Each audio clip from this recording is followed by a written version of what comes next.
La déclaration choc de Yannick Noah qui provoque un scandale mondial dans le monde du sport.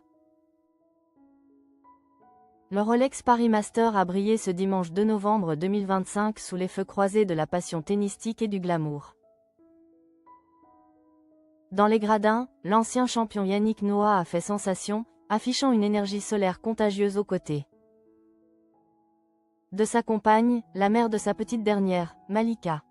À quelques rangs de là, l'amour rayonnait également grâce à la présence de Dorian Lodwick, du groupe Offenbach, et de son épouse Diane Tepa.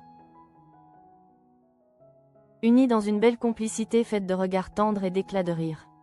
Une soirée placée sous le signe de l'harmonie et des nouvelles amours. Cependant, cette apparition publique joyeuse rappelle que Yannick Noah n'a jamais cessé de faire les gros titres. Et ce, souvent bien au-delà des cours de tennis. Car derrière le sourire et la légende du tennis se cache une voix farouche qui NHE accent aigu cite pas à s'attaquer au plus grand tabou du sport, le dopage. Il y a quelques années, l'ancien vainqueur de Roland-Garros avait provoqué un véritable tollé et une onde de choc en proposant une solution radicale et inattendue, légaliser le dopage. Un avis tranché qui avait déchaîné les passions et les critiques les plus vives. Dans une chronique publiée alors dans les colonnes du Monde, Noah avait lancé un cri de guerre contre l'hypocrisie du monde sportif. Arrêtons l'hypocrisie. La meilleure attitude à adopter est d'accepter le dopage. Et tout le monde aura la potion magique. Pour étayer cette théorie explosive, Yannick Noah s'était penché sur le succès fulgurant et controversé de la réussite espagnole dans le sport. Le constat de l'ancien capitaine de l'équipe de France de Coupe Davis était cinglant. Comment une nation peut-elle du jour au lendemain dominer le sport à ce point? L'ex-champion utilisait alors une comparaison frappante qui a fait mouche. Aujourd'hui, ils courent plus vite que nous, ils sont beaucoup plus costauds et ne nous laissent que des miettes. À côté d'eux, c'est simple, on a l'air de nains. Poursuivant sa métaphore acerbe, il concluait, aujourd'hui le sport, c'est comme Astérix aux Jeux Olympiques. Si tu n'as pas la potion magique, c'est difficile de gagner. Et là, on a l'impression que, comme Obélix, ils sont tombés dans une marmite.